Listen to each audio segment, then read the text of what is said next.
এই শাহবাগ চত্বরে বন্যায় প্লাবিত হবে, রক্তের বন্যায় প্রত্যেকে আত্মহত্যা করতে বাধ্য হবে। এই আত্মহত্যা, এই সুইসাইডের দায়ভার নিবে রাষ্ট্র, সরকার। যে বিচারপতি রায় দিবেন সেই বিচারপতি, যারা আমাদের এগেইনস্টে রিট করেছেন সেই রিটকারীরা। তুমি কে আমি কে, আপনি আগে দুর্নীতি মানি না, মানব না। আপনারা জানেন যে প্রাথমিক সহকারী নিয়োগ 2023 তৃতীয় ধাপের রেজাল্ট বঞ্চিত সুপারিশপ্রাপ্তদের যে আন্দোলন, আজকে 13তম দিনের ন্যায় আমরা রাজপথে আছি।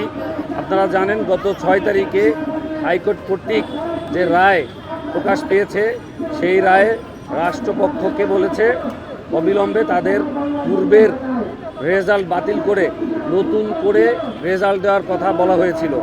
সেই রায়ের প্রতিবাদে বা সেই রায়ের আপিল হিসাবে আজকে আমাদের অ্যাপিলেট ডিভিশনে শুনানি ছিল। সেই শুনানিতে মহামান্য আদালত, বিজ্ঞ আদালত আমাদের দুই পক্ষের কথা শুনেছে। শোনার পরে ওনারা 2 মার্চ 2025 তারিখে ফিক্স করে দিয়েছে। প্রধান বিচারপতির কাছে এটা হস্তান্তর করেছে।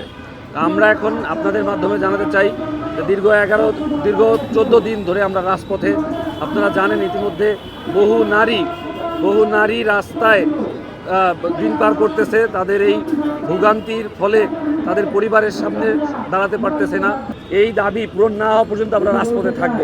তো এই দাবি পূরণের লক্ষ্যে আমরা এই 21টি জেলাকে ডিভাইডেশন করেছি, যেখানে 5টি করে জেলা প্রতিদিন 5টি করে জেলার সুপারিশপ্রাপ্ত শিক্ষকগণ প্রতিদিন রাজপথে থাকবেন। এইভাবে ক্রমান্বয়ে এই বাকি যে দিনগুলো আছে, এই দিনগুলো আমাদের আন্দোলন চলমান থাকবে। আপনারা চাইলে এই ইমেজটা এখানে নিতে পারেন।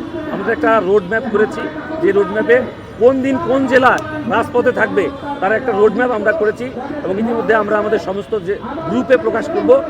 এবং আপনাদের মাধ্যমে জানাতে চাই এই রোড ম্যাপ অনুযায়ী আমাদের বাকি দিনগুলো আমাদের আন্দোলন চলমান থাকবে। ধন্যবাদ স্যার। জি, অবস্থান কর্মসূচি লাগাতার যে অবস্থান কর্মসূচি যেটা পূর্বে ঘোষণা করেছিলাম, ওটাই আমাদের চূড়ান্ত রায় না পাওয়া পর্যন্ত, আমাদের দাবি পূরণ না হওয়া পর্যন্ত চলমান থাকবে।